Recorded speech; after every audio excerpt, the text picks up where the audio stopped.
looking at Lower Manhattan again, we have with us Marvin Jackson, a commodities trader who was on the 36th floor of the World Trade Center yesterday. Mr. Jackson, thank you for coming in and having a chat with us. Your story is important. What happened? Well, I guess it was a little before 9. I was in another employee's office when I heard an explosion, and then the building started to shake. And I thought, oh, here I go again, because I was there in 1993 as well, when the bomb went off. So I went around, started back to my section of the office, and I saw a lot of smoke coming out of the elevators.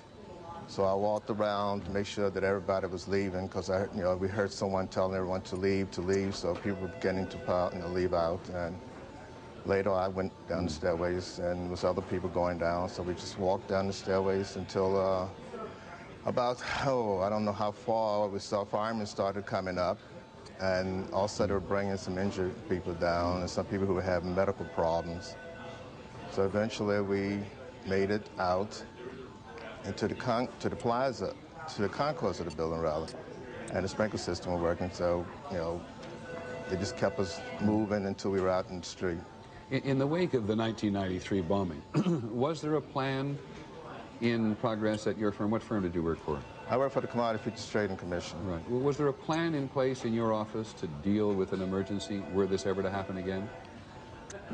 I don't think so. I don't think I want to anticipate this ever happening again, really. And were you, I remember going in the trade towers after the 93 explosion when the building reopened again and feeling a real sense of anxiety and often wondering whether people who worked in the building ever quite got over it. Did you get that behind you? Well, I don't think people got over it, really. Some people were still a little nervous about it, but everyone seemed to be very calm as we were going down the steps. I guess because there was no smoke, and people just walked, We're in a single file in those instances because we wanted to let the firemen get up. And everyone seemed to, no one got excited, no one panicked. What did you do when you got out of the building?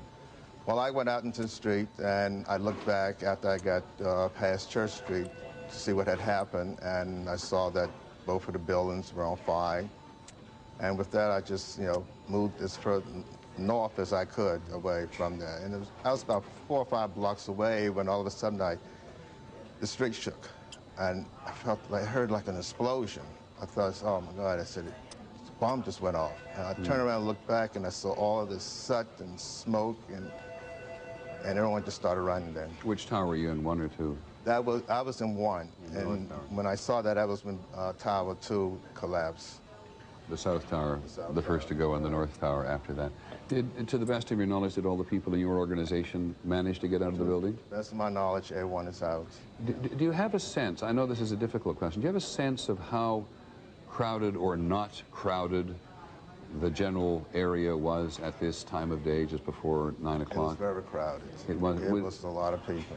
So it was a normal day as far as you were concerned? It was a normal day. There were a lot of people just coming to work. A lot of people never even got into the building.